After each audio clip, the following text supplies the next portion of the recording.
Hey Libra, how's it going? Hope you're doing well today. Let's take a look into your reading for June, see what comes out. Believe in the impossible. I don't know if you can read it, but that's what that says. Believe in the impossible blue moon. We just had the the blue moon in Sagittarius last week. So, one more. Look at the bigger picture. Full moon in Sagittarius. That's wild. That's wild to me. I don't believe in coincidences either. And communication is key. So maybe there is needing to be some communication between you and someone else. Look at the bigger picture. We've got the moon just recently moved into Aquarius, and that's all about looking at things, looking at the bigger picture of things and looking at things through an emotionally detached perspective for the greater good of everyone. Does that make sense? For everybody's well-being, for the greater good. Look at the bigger picture. Okay, anyways, so we're gonna put that back. What is your energy, Libra? Your overall energy. What's your overall energy?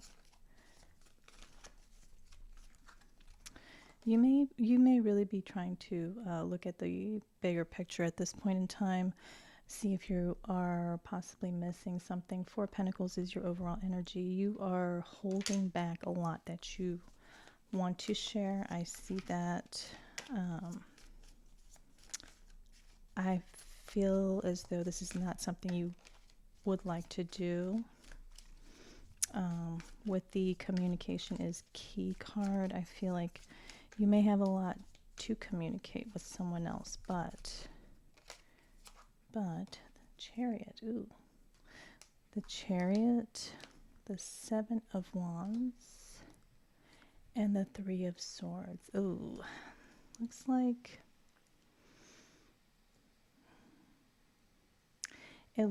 you're wanting to and then we got the Seven of Swords, which ironically is the moon in Aquarius card.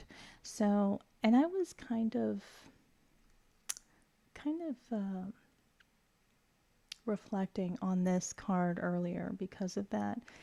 And I remember always saying, oh, Seven of Swords, never like that energy. Hate whenever I draw this card, but actually there are some positive key takeaways that you can take from this card, actually, which is in fact becoming, just for the sake of seeing things from a higher perspective, going into a more emotionally detached stance in order to make a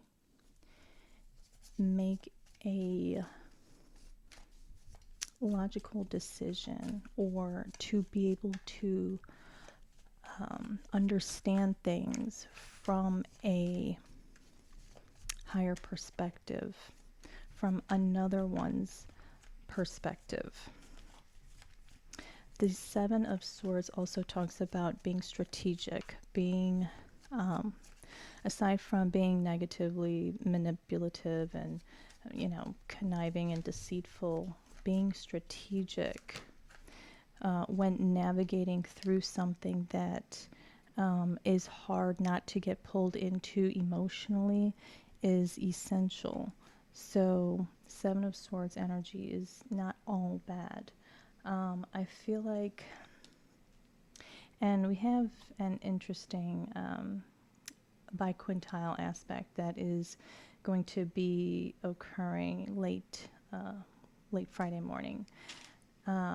It's it's one where if you are having issues communicating with someone, um, it's a perfect window of it's a perfect window of an opportunity for about 6.5 hours, I believe. So if you're interested in learning more about that, just go ahead and Google the Moon in Aquarius biquintile Mercury in Cancer aspect, transit aspect, not natal chart aspect. Make sure it's a transit aspect. So it'll kind of help explain it more thoroughly. But quintiles and biquintiles are instances, just random sudden flashes throughout the day, or if it's in a natal chart, it's something that a person possesses and is inclined to experience these sudden bursts of highly uniquely creative energy. Very unconventional, highly intuitive type of creativity in different forms. It could be, through writing, through creating music, dance, all different kinds. The possibilities are endless. But with this aspect, if communication is in fact an issue here, you can absolutely use this energy. And when I say use this energy, I mean by really take in what Moon in Aquarius means. So it's wanting to basically detach emotionally from whatever issue you have with someone else, and try to see things through their perspective, see how things are affecting them, and then try to understand what is sentimental to them with the Mercury and Cancer energy there. It's like if you know how to make someone feel like you understand them on a deeply emotional level, it ends up meaning a lot. It's usually something that is not forgettable by that person. But anyways, so for me, when I think about this energy, it's like trying to find out how you can better the situation through bridging the gap between those two energies and trying to you have to really go within and kind of you kind of have to discover what it is that is your unique creative